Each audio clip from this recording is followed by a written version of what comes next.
सुमन Shubham cooking channel अन्य एक video रे आपण मानक स्वागत। आज आम करने को दही छुंकर गोटे पखाल पसरा से आवश्यक किसी दही अदा कटा भुसिंगा पत्र कंचा मर्च किसी सोरिष।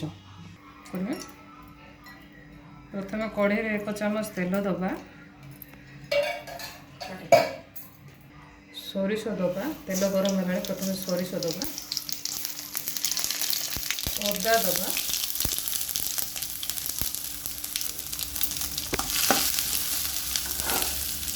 कंचा मर्च दबा तापर भुसिंगा पत्र दबा।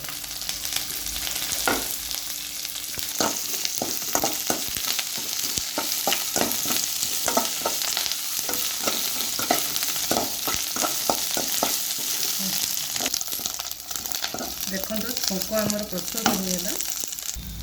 बर्तमान ये छुंक को आम दही रे दबा।